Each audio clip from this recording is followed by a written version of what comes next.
Warning. You are now tuned in to 7 Mile Radio. 7 Mile Radio. Warning. You are now tuned in to 7 Mile Radio. 7 Mile Radio. Warning. You are now tuned in to 7 Mile Radio. 7 Mile Radio. Warning. You are now tuned in to 7 Mile Radio. 7 Mile Radio. Warning. You are now tuned in to 7 Mile Radio. 7 Mile Radio. Warning. You are now tuned in to 7 Mile Radio.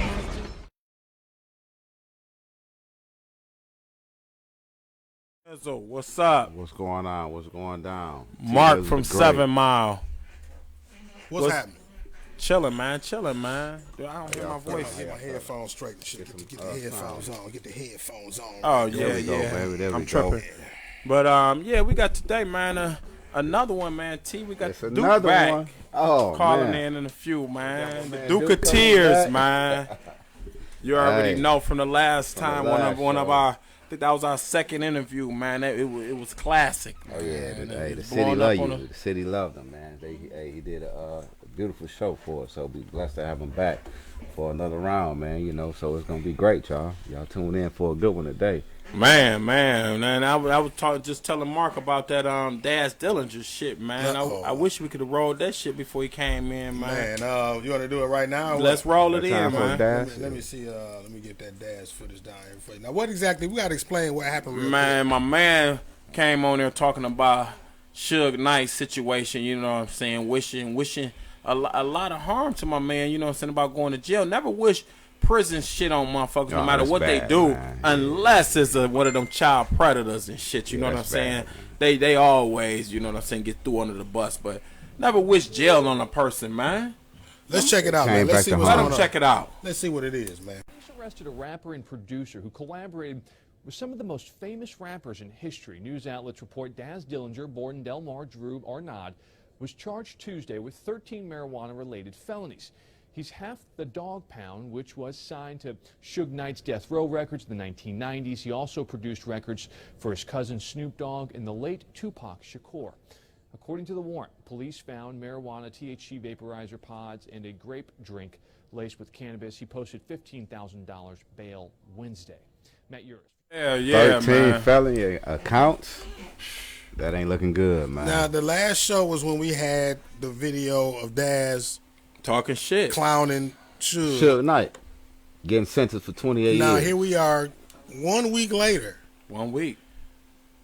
You talking shit, that's karma for your ass. You know what I'm saying? Never wish Same day.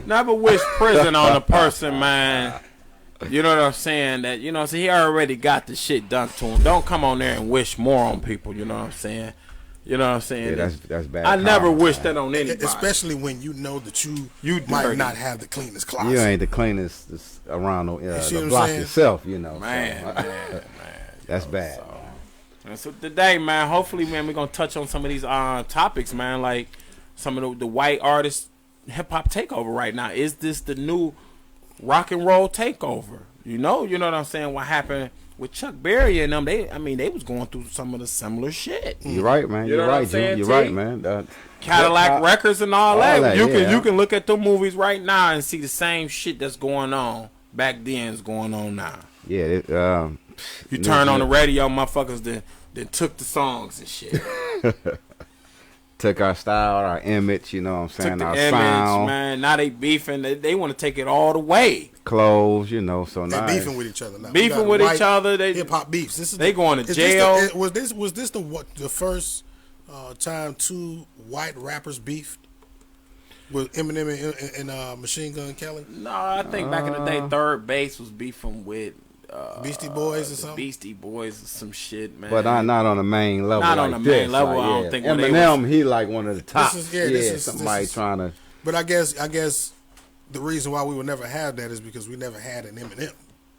We never had a white artist somebody in this that big, you know what I mean? And top of the charts. And the spearhead of hip hop. You know what I mean? Beastie Boys, you can say that, but was Beastie Boys bigger than Run DMC in our life. You know what I mean? Right. No, not NWA. not in that. Who they gonna battle with? Yeah, who's they going? You see what I'm saying? Like Beastie Boys gonna battle who? versus who? LL. Like what? That wasn't gonna Yeah, happen. that wasn't gonna happen like that. So, yeah. we got topics like that. We got the call-in line open. You know what I'm saying? Like I said, we got my brother Aseer going to call in a few. Hopefully drop that knowledge, man, on this. You know what I'm saying? There's Very always powerful, man. a gift, man, when that man call in, man. It's, you know what I'm saying? Glad Give to him have him back, his man, time, you know. man. You know what I'm saying, T? So, Yeah, I know he got a lot to say. You know, we got a couple questions for him, like you say. So, hey, you in for another great show. man. So what's been going down, T, though, other than that?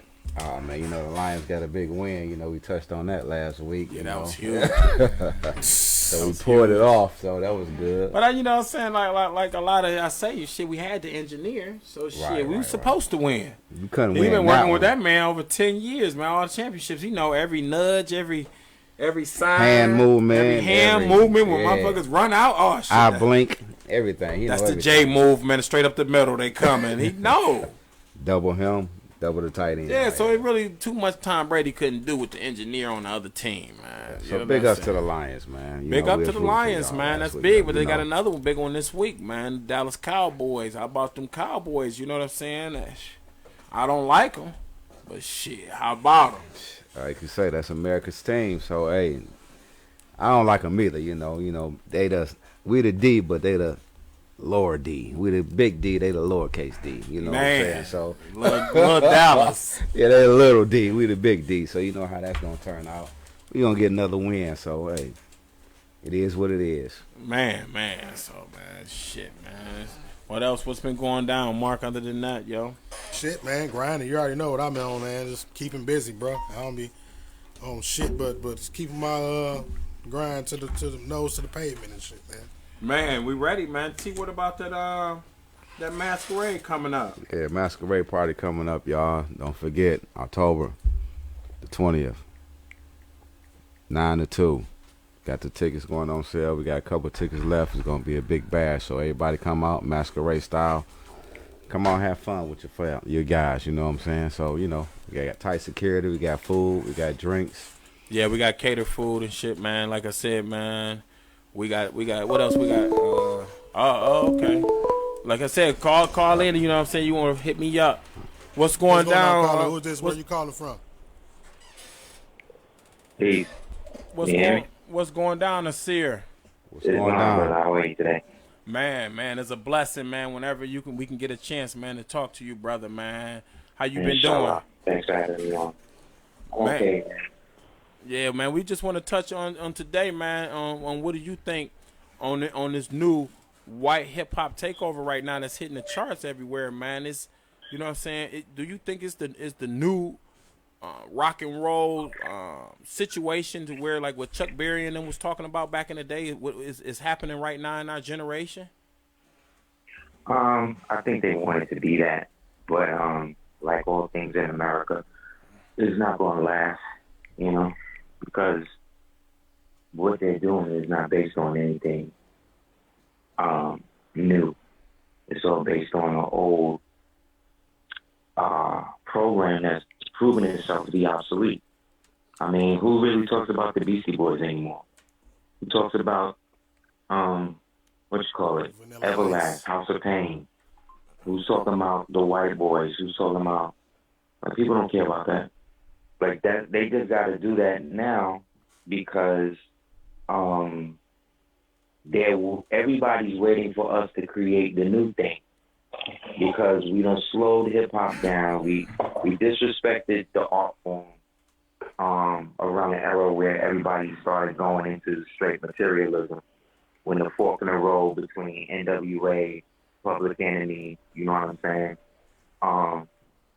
And that came.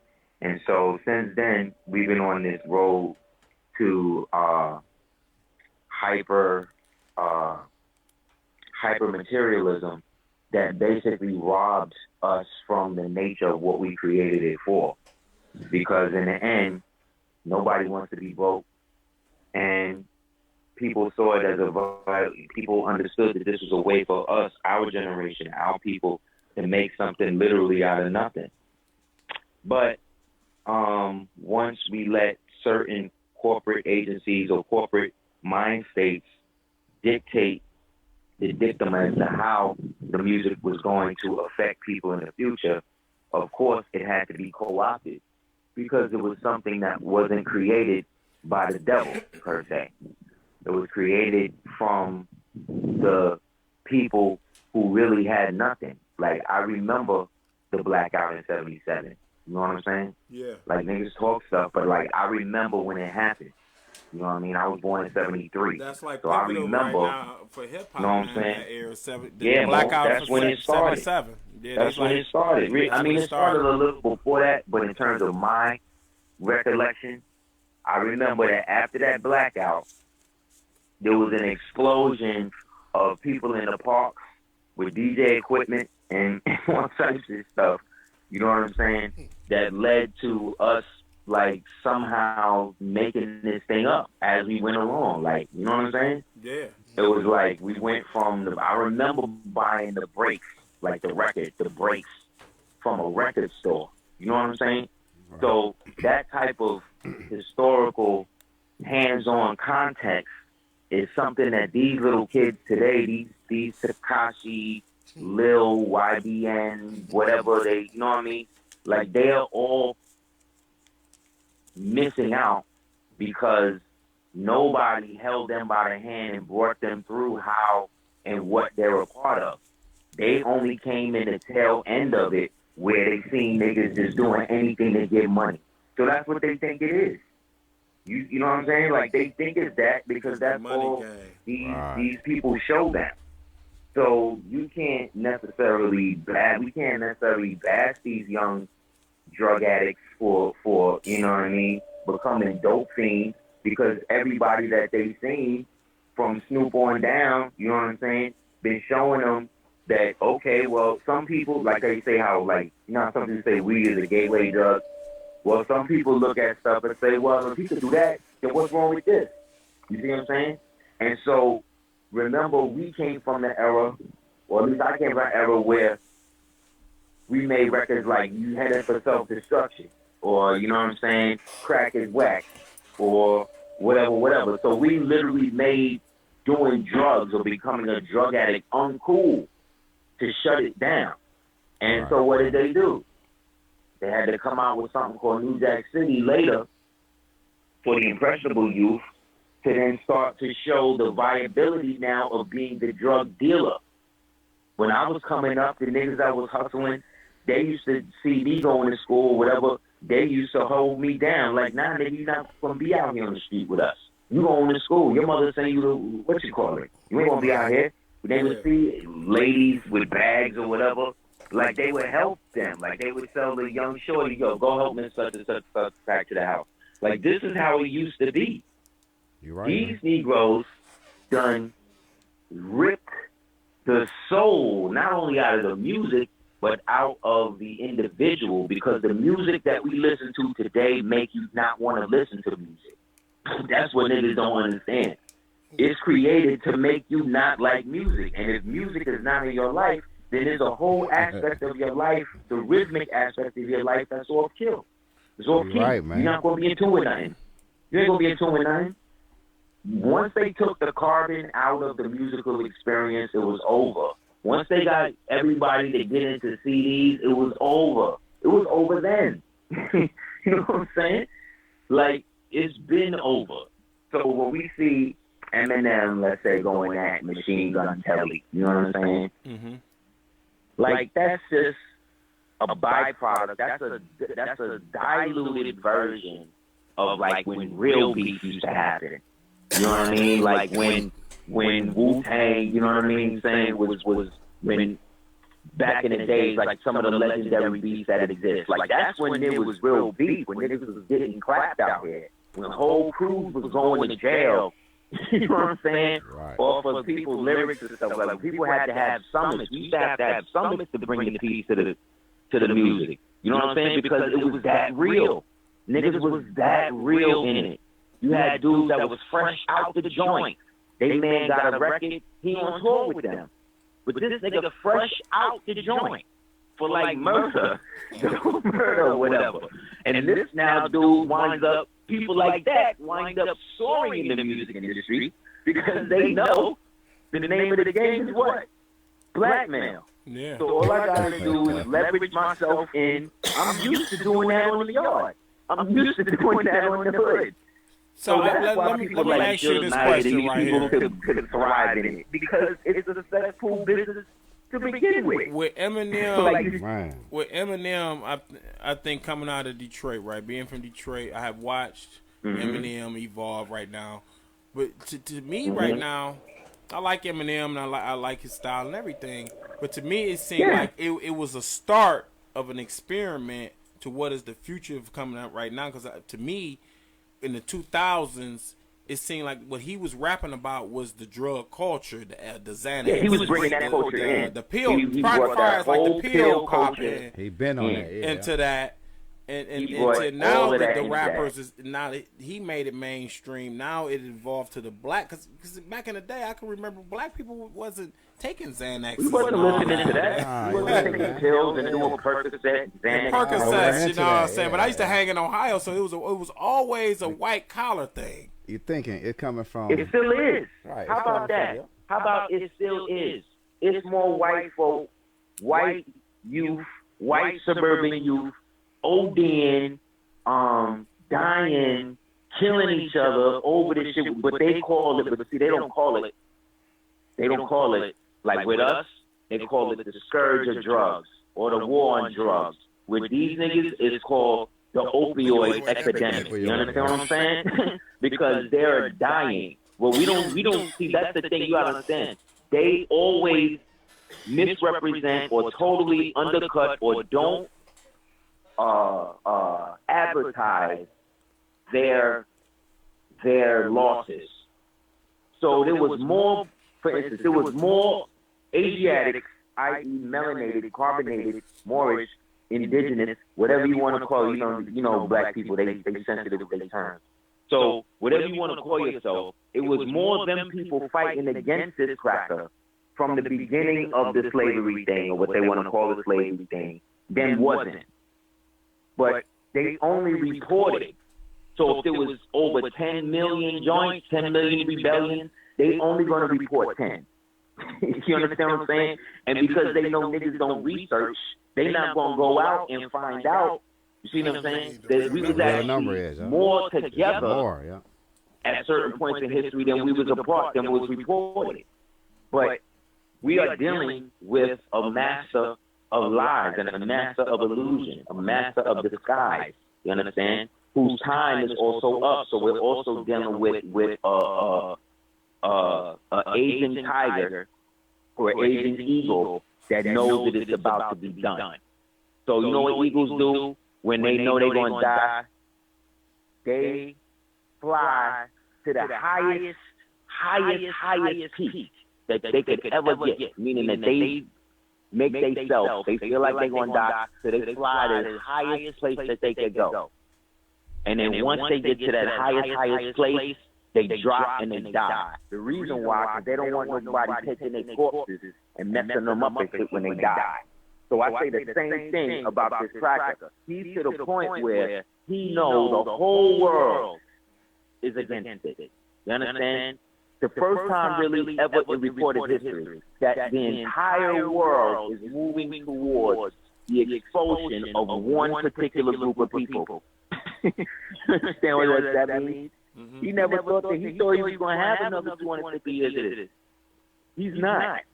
So they're scrambling. You understand what I'm saying? So they have to create any type of melee, any type of distraction, any type of situation, specifically with the youth. Because what you do to the youth, you do to the future. So if I'm killing 1,000 children, then that means 1,000 years of your history in the future is gone. This is how the devil understands it. We think we're dealing with human beings. We're not. We're dealing with principalities and powers and people in high places.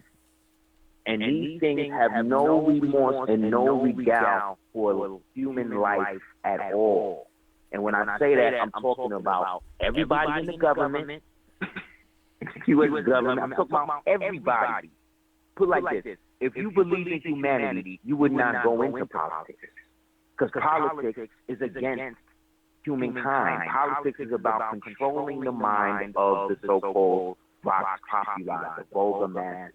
That's all it's about. It's not about the upward movement of humanity. It never was. It was about creating huge social farms that we call cities, and then cultivating the beast of burden, i.e., the citizen, to be able to carry out the whims of the farmer, i.e., the so-called owner of the farm, which in most senses nowadays is like an asylum. So when you see Machine Gun Kelly and Eminem, what you're really seeing not only as a distraction, but you're seeing the past in terms of Eminem, the future, right, in terms of MGK, right, and how they are trying to keep the rap thing going between each other. You're not involved in that conversation. You and I aren't involved in that because really Eminem was thrown in our community to get us to get into drugs.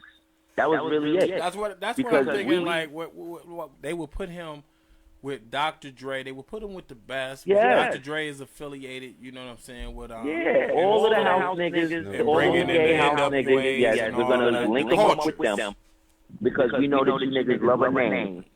So we're gonna bring out one of the best names, one of the first people to help destroy your perception of yourself and your woman, Dr. Dre and Eazy-E, right? Now, this is not to say that they didn't do great things.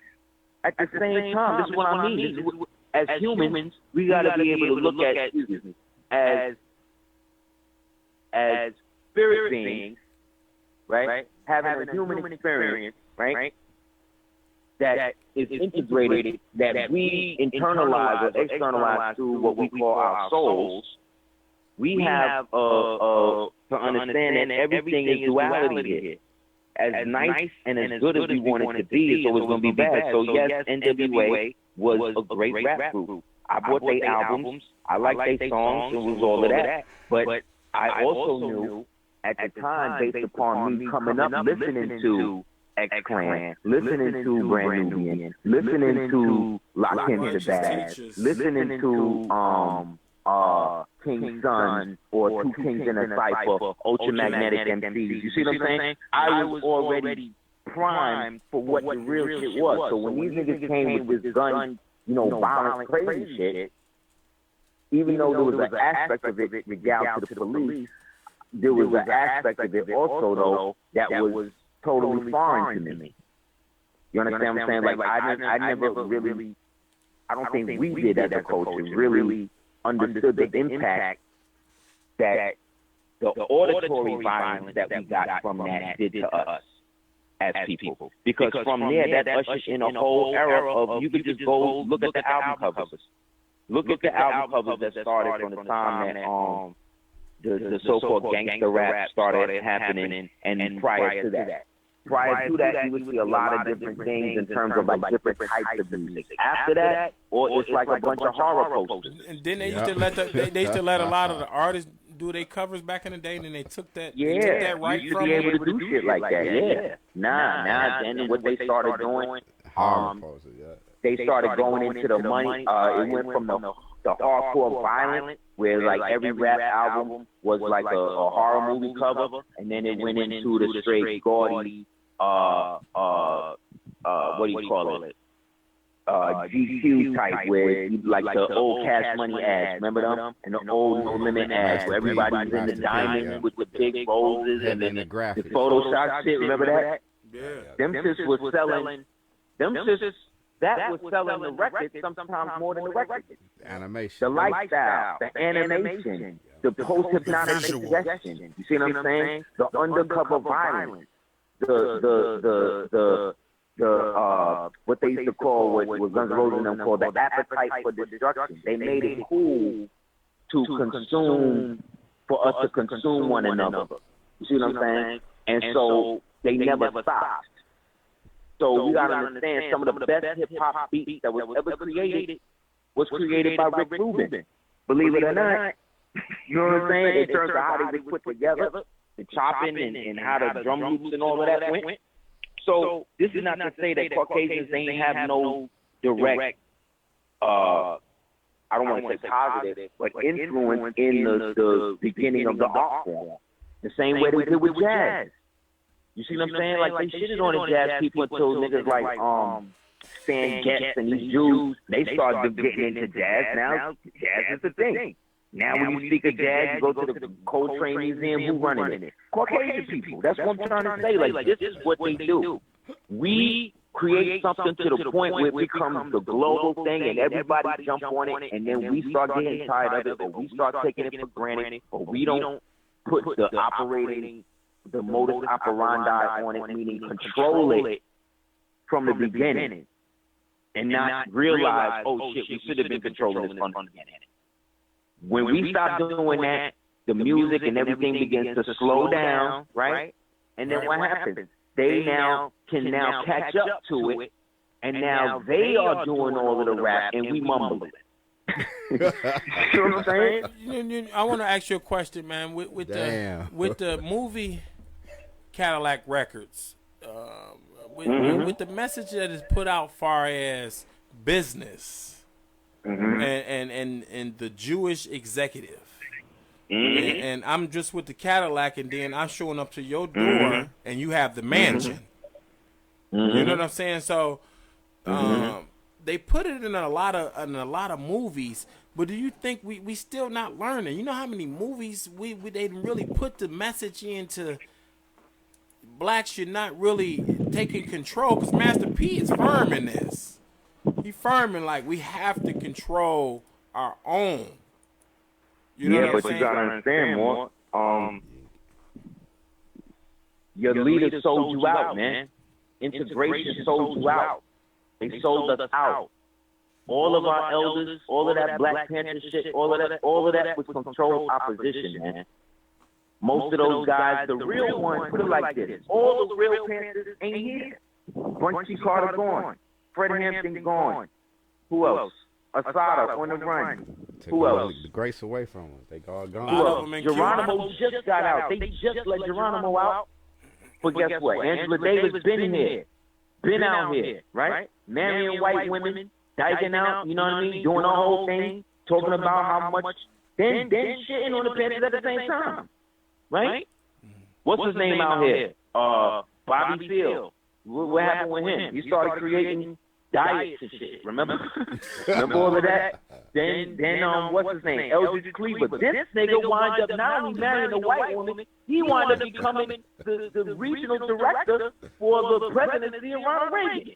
Damn. We had one of the Panthers here that was the city council. His woman he ended up taking over. I want to remember his name. He was a Panther, but he ended up marrying a white woman and ended up taking over in city council of Detroit. She ended up taking his name. Because in order for you to be look, there's a guy named Frank Marshall Davis that was a pornographer, and he was big in the 60s. I forget what area, but like Illinois, Chicago area, whatever. And he was also part of the Black KGB, meaning he was the Black agent for the KGB. There's a book, I talked about it before, there's a book you get called Black Bolsheviks, and it gets into all of this stuff. And what these niggas did was basically understand was that the civil rights movement in its essence was coming out of something that was developed through the NAACP. The NAACP, again, was a movement that was founded by Caucasian Jews, Ashkenazi Jews, with their black puppets. Those black puppets was Ida B. Wells, W.E.B. Du Bois, what's the other one? A. Philip Randolph, who actually worked with J. Edgar Hoover, another black self-hating black man, who basically worked to destroy, destabilize any culture, black people's culture, that was going to get them out of being Negroes. Because they all agreed to become archons, and their little Sigma Alpha Bi Theta society did it. Yeah. Phi Beta, Kappa, whatever they're doing. What are you doing, Mama? Hold on a second. Man, that's deep. Okay, sorry. There was only one. Hold on a second, Mama. Wow, man. Yeah, but... And they created this. Okay. So they created this backlash by which now nobody should function by themselves, where everything that we needed to do, we would have to do it down. And so somewhere between the end of World War II, now when the so-called Cold War started, the Cold War was the war that basically initiated everything into the psychological. It was a total war based on psyop, and that war carried over into all of the wars after. That's why all of these wars that are happening as psychological operations. Nobody has actually declared war on each other since World War II. You understand? So that means every war that you've seen fought since then has been behind some Cold War situation that was left over from the century before.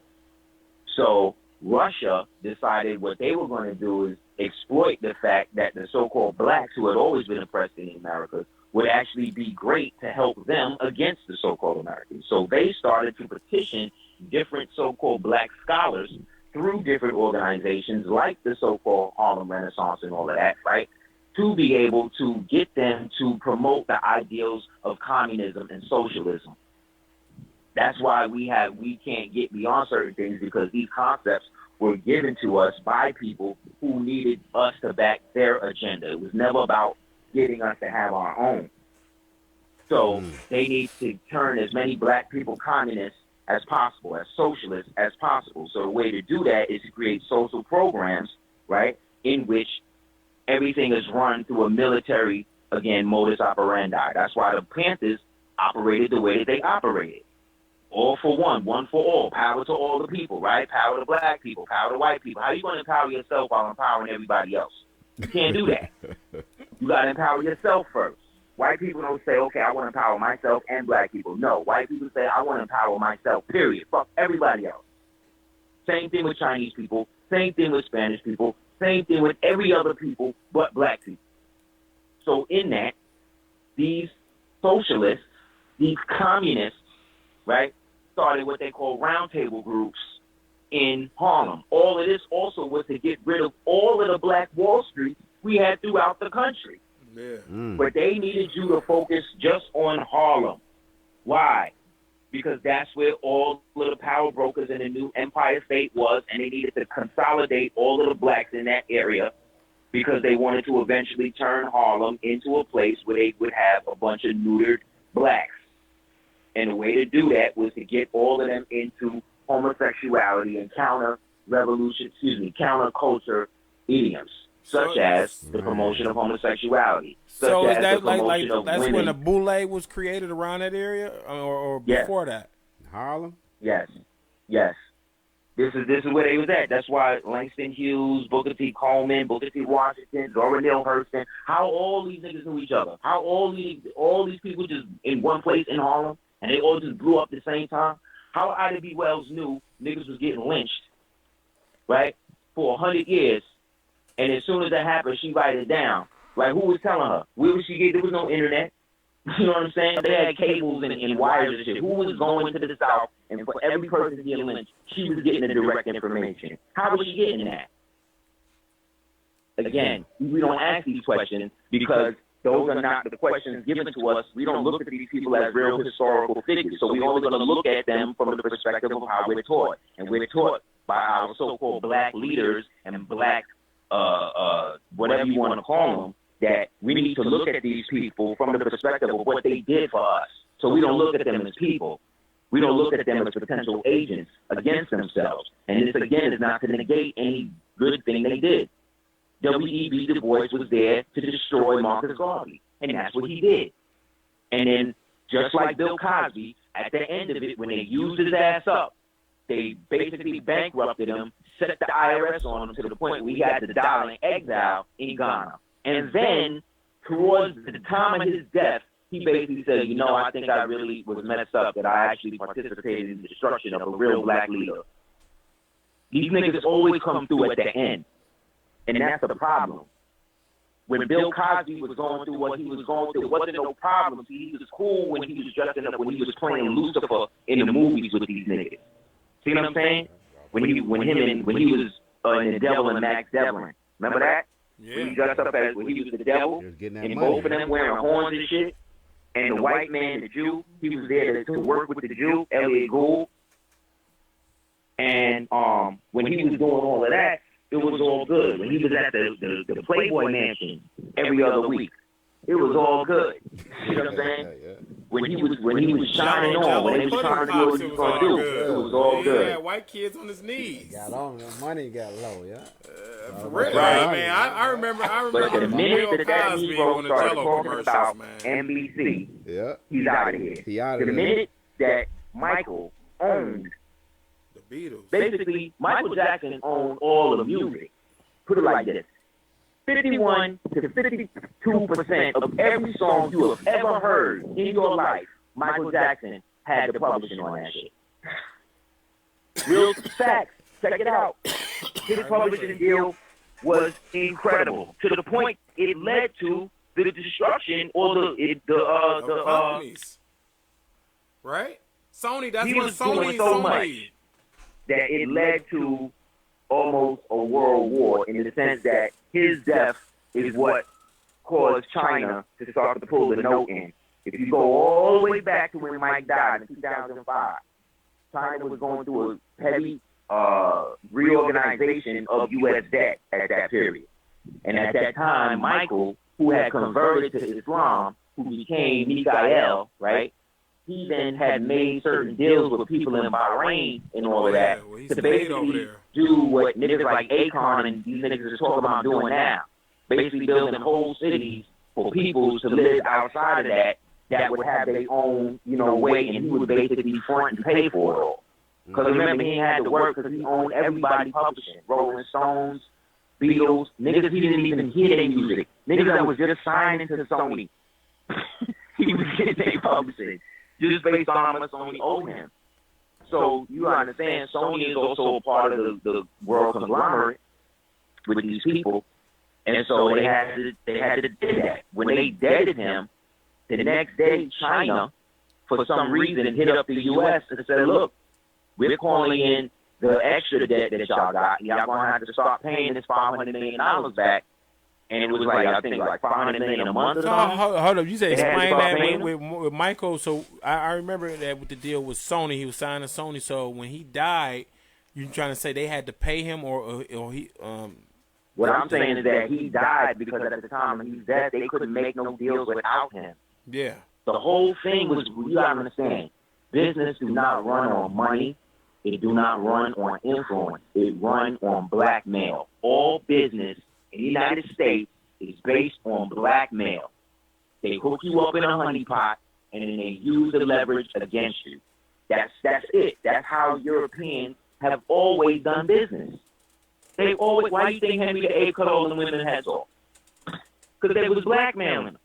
You know what I'm saying? Like we, and the irony is, our people was the ones that used to enforce this on them. We ones were so heavy, we would do shit like this. We would go, let's say you had a little Slavic white boy you was getting money from. Let's call him a Circassian.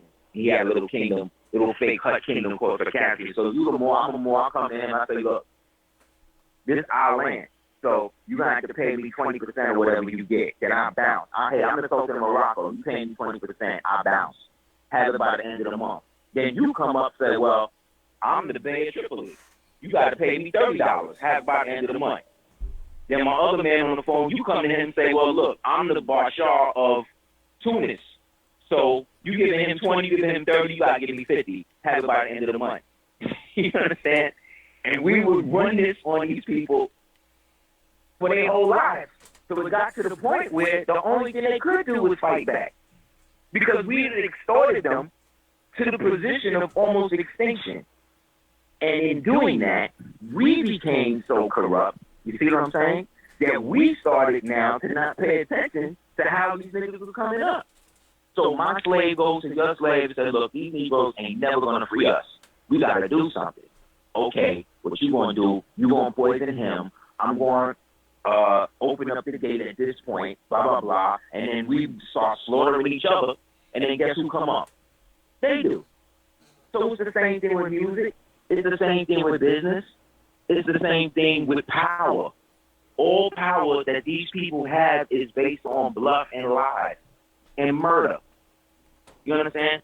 So anything based on a murder, think about that. When was the last time you seen anything good happen from a murder?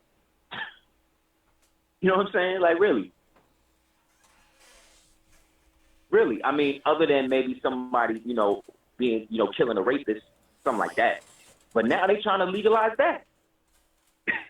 So, you know what I'm saying? So, what I'm also seeing is that we as a people, we never had a chance to coalesce with each other. Meaning, after certain periods when people go through heartache and turmoil and have their nations and everything broken up, there's a time where those people get away from everybody else and just focus on them for a while.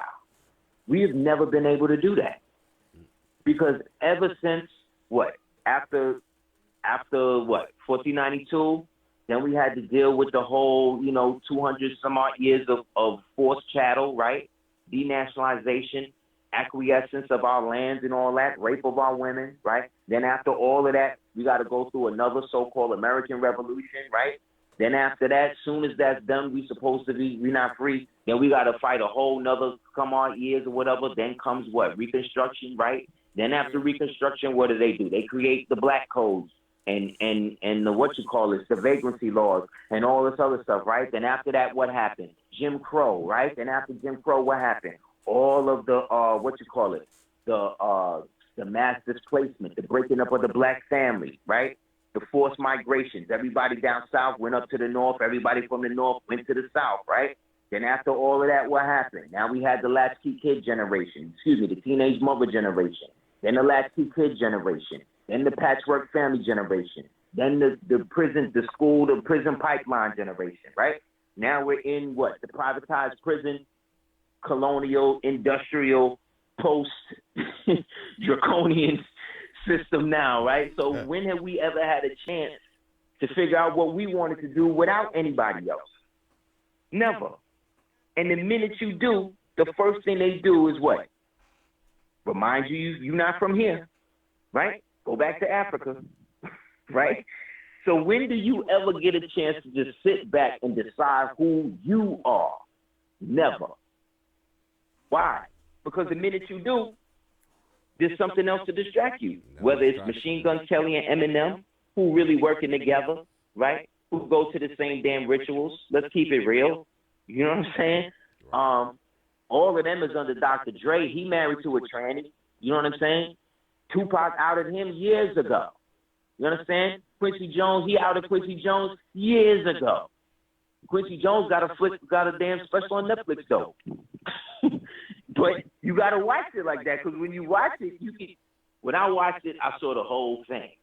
So the Boule thing, why he was with the white women, what he needed to do, when he got put on, who put him on, and why he's in the position he's in. Because of Sinatra. Because of Sinatra, Duke Ellington. Because those was the biggest master masons at that time. Duke Ellington was a huge master mason. He was huge. He was one of the only niggas in the world that could tell Frank Sinatra what to do. To the point where Frank got tired. So up comes Quincy. So let me rock with Quincy. He black. But the thing with him and Quincy, they was able to kick it off and all of that. Because again, Frank, you already know. Everybody knows Sinatra was on that. But the thing about him is he was a made dude. Yeah. See, so as a made dude, once a made dude vouched for you, that's it. So Quincy Jones was a nigga until he got vouched for. Once he got vouched for, then it became Q. You understand? That's how crackers do. And Bill Cosby thought he was in it as well. Once he went from Link and made whatever deal from the Mod Squad to then go on to do all this shit, he started doing the Tuskegee and all of that. He became the Cos, remember? Yeah. Cos. Huxley. Remember? Yeah. But I want to touch and a again, little bit man, on that Cosby thing. 'Cause right now, he was always top Boule, like you said, and all that. But with this always. new Me Too movement, it seems like they not only out to get the white executives or the Catholic priest with the 30 kids, or they out to ruin the black male. They ain't rocking with them. Harvey Weinstein it's like they going to the black male or something. And he's still producing movies right now. right now. They say he almost raped bitches to death, and he's still out here. But what's going to happen, what you got to understand, the black feminist movement, right? That's the movement that has been working with these people to do that. There was a thing when Bill Cosby was going to jail, and they had some crazy mulatto chick running with all of the names of the victims written on her body with her titties out. I don't know if you saw that. No, I didn't see that one. Okay, well, when you look that up, turns out this chick was actually on the Cosby Show with him when she was a girl. Damn. Around the time that Raven Simone was on there. You understand? Bill Cosby sent thousands of people to school. That was a rap, dude. The dude that testified against him now, the man, the white man that looked like got a Jerry curl with the thick, long neck, that one, that dude, that dude, Cosby paid for that dude to go to school, man. Yeah, that dude was in direct communication with Cosby all up until the end of the trial, like they was friends. That's what I'm trying to say. Like, this whole thing is really about showing you that in the end, it's always going to reduce it always to what's wrong with the black man. And the black woman, unfortunately, has bought into aspects of it where she believes it too. So she'd rather be in the Me Too movement. She'd rather be with a beefy white man. I want to ask you a question, Aseer. What do Amber Rose have to play with a lot of this? Because it seems like she's speaking out like she's really the CEO or the head of the Me Too movement. Like she started the slut She's walk. a self-proclaimed slut. Yeah, so what her movement is what Cardi B movement is to garner all of the pseudo-black women who know better to become more ratchet and more defiled. Meaning, the more sex you have, the more you demean yourself sexually, the more empowered you are as a woman. But what they don't tell you is that makes you less desirable to a man. So that means you're going to have to hook up with somebody who desires the type of woman that is that sexually promiscuous. And guess who that is? Sexual deviants, homosexuals, right? And white men, white women. So the black woman, again, the so-called black woman, just like the so-called black men, are both equally, I want your listeners to hear me, are both equally to blame. How about that? How about she didn't do anything that was worse than what I did? We both are equally to blame for the situation we're in. So now what are we going to do about it? Because once you take the blame game out of it, once I say, you know what, black woman, you right. The black man ain't shit. He ain't did this. He don't have that. He don't know how to do this. He don't have shit. Now what? Now what? What do you want to do now? Now that again, me as a black man, I got to admit everything. You know that. You got to cop to everything as a black man. Whereas when it comes to black women, we were never taught how to check our mothers because we never seen our fathers with our mothers. You see what I'm saying? So we don't know how to talk to really them to the position to get them to hear us as men. And they never saw a man stand up to their mother. You understand? In a manner in which she was forced to respect what he said. So we are both at the equal detriment because we have both been cut off from our mothers and our fathers. We have raised ourselves to the point where we created hip-hop to raise us. You understand? We created a non-physical surrogate parent because we was home and we didn't have money for instruments and shit, so we had to go through records. You understand? And make records out of other records. Whoever in history has done that. Nobody will ever in history do it again. But we worried about, but instead of us galvanizing that strength together, what we are doing is, again, blaming each other and saying that. Only a mentally ill person says shit like, I don't date black women, or I don't date black men. You'll never hear no white woman say, I don't date white men. They just don't date white men. They don't gotta say it. They just do it. You never hear a Chinese person say, oh well, I'm not into Chinese people. I'm not into Korean women. I don't date in my own race. The only idiots who say shit like that and try to use it like a political badge of honor are brain dead black people. Why? Because they hate themselves. Period. So once we accept the fact that, yes, black folks, we hate ourselves. That's why we're so odd to everybody else on the planet. Because we have so much love, so much talent, so much power, so much spiritual potential, so much that we don't know what the fuck to do with it. Because for the past 527 years, we've been listening to a caveman tell us how to live in the sun. You understand? And it's not going to change, and it will not change in the present paradigm because we do not have our own. So right now, as much as we doing, I'm talking to you on an Apple phone. You talking to me on some sort of device. We didn't create these devices. You see what I'm saying? So we're also, as much as we're against it, we're also participating in it because we got to use the tools that's there. Right. Until we can manufacture our own. So that means, again, don't diss somebody if they eat meat, if you're wearing leather shoes. You know what I'm saying? You know what I'm saying? Like, let's be real about where we are. We are in the predicament because we are not working together. Period. Whatever you want to say, whatever you want to bring up, whatever excuse you want to make, I don't give a what it is. I don't care what nationality you are. If you are a carbon-rich person, the hunt is on for you. They are coming for you. They are scared of you. Yeah, I can tell that they coming for us because they coming for in a lot of different ways, from vaccines to the movements to degrading us on TV to even if LeBron James do something good for his community as opening school, you got the president speaking out. Like, so that shit ain't good. So everything it seems like right now we doing right now, no matter what we doing, is from rap to shit. We could do whatever. It seems like it's bad for us. That's how media Hip-hop. It seems like it's swaying it. And they even taking our leaders. It's always darkest before the dawn, though. You know what I'm saying?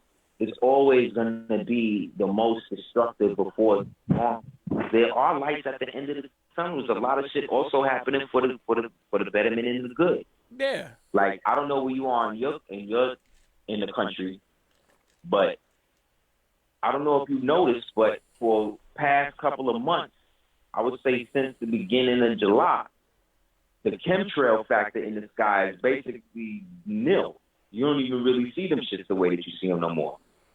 Next time you outside, go up and look. But we so used to seeing them, we're not understanding that certain things is gone. A lot of these hurricanes and shit that's happening has got away with all of that. Why? See, we from Michigan, man. So we dealing with a more lethal poison of lead. We got a lot of lead going on with the water and shit because we have a lot of takeover with the water, and it started with the Kwame Detroit takeover. Because Detroit owned our own water system. Now it's private. And then it kicked off the Flint. They got him in there to do that. You understand, black folk don't get into politics to help black folks. That's not what they are there to do. Black folk that get into politics are there to fulfill the agenda of white folk. That's what they do. What did Obama ever do for black people? What did he do other than being black and president? What did he do? Nothing. Nothing. That's why his ass about to go to jail. I don't know if you heard, but there's 45,484 indictments, sealed indictments that just got opened up last month. Starting from last July. Wow. They've indicted over 45,484 people, and the number keep going up, of people that have been involved in this global pedophile sex ring thing that's been going on through the Vatican, being run through the U.S. military bases, and then being funneled through the organized crime network facilitated through the CIA, such as MS-13, ISIS, and these other groups that are specifically all satanically backed. Any group that you see, gang or whatever, that just pop up and they dealing with all types of Luciferian signs and shit, all of them niggas influence CIA. All Wow. of that is the op. And so what's happening now is that all of them people, all of those programs is getting shut down. There's a war happening within the actual government right now. So, yeah, I'm not let's say, a supporter of Trump, but I will say that I don't know if he didn't eat as many babies as the rest of them, or he didn't go to as many rituals or orgies. Whatever he did, he's in a position where he's pulling the hammer down on them. The guy Kavanaugh that they are trying to put in jail, trying to confirm right now, that guy was one of the orchestrators of the Patriot Act. People don't know. That guy also is the guy that within the bill created a bill that allows federal FBI people to write their own warrants. Like this is how crazy this is. So Trump is so ill that he knew all of the members of his cabinet was involved in the thing I'm talking about and hired them anyway. So they can get to outed. to this position to out everybody. The new word on So the you street trying to is say Loretta Lynch. Trump right now is he's literally setting people up. He's just giving them positions so they can get outed? Yes. That's what I'm saying. I'm saying that when he was talking about draining the swamp, he's talking about the 243 years worth of pedo wars that have been in the government. And then they're gonna go to their background. No creating- wonder I'm like, why would he hire That's how his a game lot of show these went. people and When then his the game shit they show get like outed? that, he hired and fired you. Because he's a dragon, he's His a game double show Gemini, was, man. yeah. He's a double Gemini, and he's able to work duplicitousness. And because he's such a self-depreciating narcissist, he always has to position himself in a position that allows him to have the last word. So To win, whatever that is, like he said, he he's running gonna it like do a it. show. That's how he run it, man. The Apprentice. Yeah. That's how he Shit. In run the it. end, I'm gonna hire you, Fired, shit. man. But in the end, I got the last say so. You fired. He gets them in, and then once they get in, he lets them know they indicted. Now they got to do what he got to do, turn states on the other one. So every time a new nigga come in, they do it to the last. So what happened last was when that guy Barry was coming out of the office and he was going in, there was a situation where he hit him off, and they didn't put it like this. Hillary was the shoe in. So because she was the shoe in, they had no contingency for her not winning. So once she did win, everything went off the rail. You understand? Mm-hmm. So everybody was taken. That was the plan, though. The chess match. You understand? Cause remember, this nigga Trump's uncle was the one who received all of the Tesla technology back in the days after they killed Tesla, after Edison and them put the hit out on Tesla, and then found all of the technology. Yeah. They went to Trump's uncle, John Trump, and who was working for the Army R&D at the time, and asked him to look over all the technology. He basically lied to them niggas and said, nah, none of it, you can't really use none of this shit, and then kept most of it for himself. Donald at the time was his little apprentice. So this is why all of a sudden now, all of this relationship between him, Back to the Future, the book Little Baron Trump that was written in 1870, the other book, The Last President, right? The other book, The Other Adventures of Little Donald Trump and Castle Trump. Right. It's all involved in what is called the quantum entanglement. Man. But the two sides on opposite side of the entanglement is the so-called black man and the so-called black woman. And their apathy is what is allowing this thing to consist. Their ability not to choose their own above everybody else is why they're at the bottom. Nobody respects a human being who does not respect the people they come from. I don't give a damn what race they are. You don't never see no Russian people coming out dissing Russia. You don't never see Puerto Rican people coming out dissing Puerto Rico. You don't never see Cuban people. When they was even when they was exiled from Cuba, they wasn't shitting on Cuba, they was against Castro. You see what I'm saying? Right. Only black people talk about themselves as if they are nothing. and they expect everybody to applaud them for that. And all it does is remind everybody why we are mentally sick. It's a sickness for black women. I watched this thing where this black woman left a weave in her head for almost a year, and when they took it out, it was nothing but maggots and dust. And dandruff and all of this shit. Phil. But my thing is, but what was iller than that to me, I'm just using this as an example, and just to balance it, I'll bring an example for a black man, because you got to balance it for black people because they're sensitive. Right. But long story short, what made me more disgusted of even the fact that she did that to herself with the weave and all that, the fact, look, if that was something that I did, I would be too ashamed to go outside and have another person see that and deal with that. Right. The fact that you would take that type of self-hatred outside of you and then allow yourself to sit there and then have to be ridiculed because the black woman was going in on her. Right. They was going all the way in on her. Do you think it's sensitive to the fact to where we got so used to smelling the stench or feeling the filth to where it's shit is another we used to it. Where a man at? A man could have said something. Do you see, baby, do you see what I'm saying, Mo? But you don't got no men. You got a bunch of niggas. Right. See, you have men now that will just indulge a woman's narcissism like way just to get what he want out of her, just so he can have sex with her, just so he could get use of her car, just so he could get this. You understand? Niggas is using her mental illness as a means to come up the same way the cracker is. But she doing the same thing to him. And what I'm saying is that we are doing it to each other. It has nothing to do with nobody else. Ain't nobody forcing this black woman. Look, you mean to tell me Bill Cosby had sex with all those transgender Caucasian men, right? Because a transgender person is a man. If it was born a man and it becomes a woman, it's still a man. If it was born a woman and becomes a man, it's still a woman. You understand?